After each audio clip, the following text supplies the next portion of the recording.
हाँ, चैप्टर का नाम है डिपॉजिटरीज एक्ट 1996। तो डिपॉजिटरी पहले क्या होता है हम लोग को ये जानना होगा।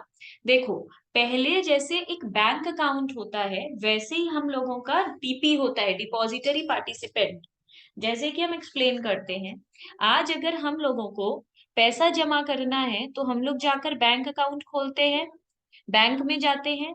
वैसे ही अगर बैंक जाते हैं, वैसे ही अगर हम लोग को शेयर का अकाउंट खोलना होता है तो हम लोग डिपॉजिटरी पार्टिसिपेंट के पास जाते हैं। ठीक है। अब अगर हम लोग बैंक में जाके कौन सा अकाउंट खोलते हैं, हम लोग बैंक में जाके सेविंग अकाउंट खोलते हैं। वैसे ही डिपॉजिटरी पार्टिसिपेंट पे हम लोग जाकर क्या करेंगे, डीमैट अकाउंट खोलेंगे।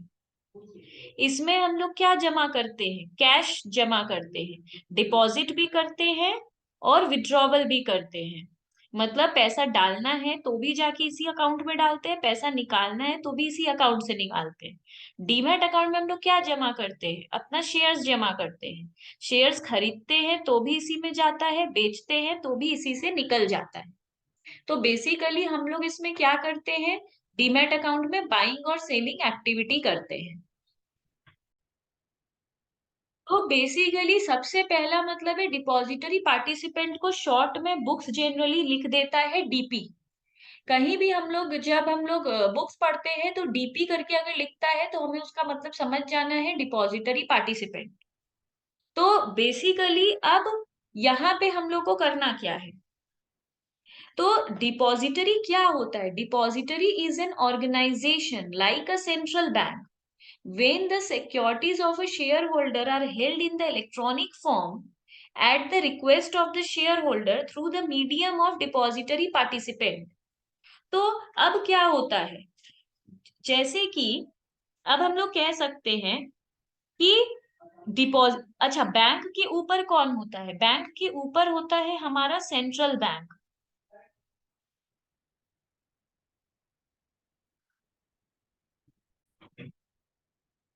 जैसे हम लोग जानते हैं बैंक का हेड होता है सेंट्रल बैंक, वैसे डिपॉजिटरी पार्टिसिपेंट का हेड होता है डिपॉजिटरी।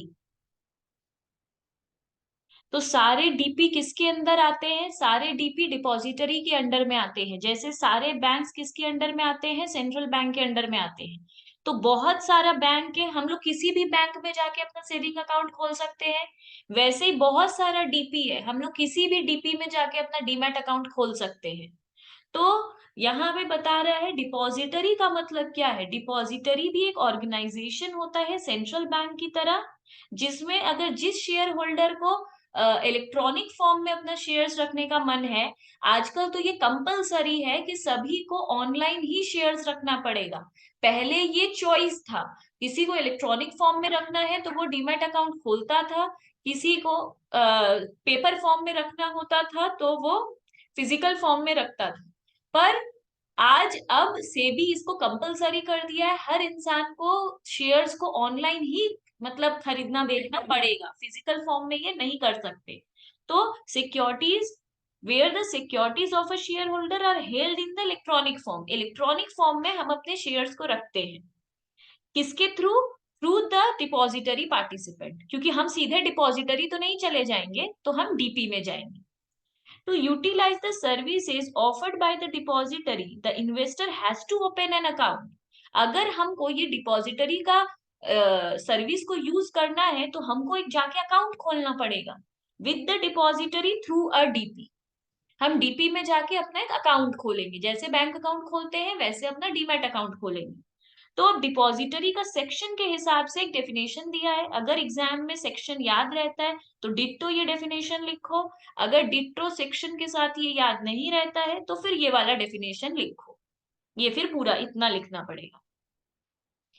अब बेनिफिट क्या है ये डिपॉजिटरी सिस्टम का, एलिमिनेशन ऑफ बैड डिलीवरीज। पहले जब फिजिकल फॉर्म था, लोग जाके शेयर्स को कागज में खरीद बेच करते थे, तो बैड डिलीवरी, आज आने वाला है मेरा, डिलीवरी नहीं आया। पर ऑनलाइन क्या होता है, अभी खरीदे विद इन अ सेकेंड मेरे डीमैट अकाउंट में शेयर्स आ जाएगा, हम अभी बेचेंगे विद इन अ सेकेंड मेरे अकाउंट से शेयर्स चला जाएगा। तो डिलीवरी कोई मतलब दिक्कत नहीं होता है। Elimination of all risk associated with physical certificate.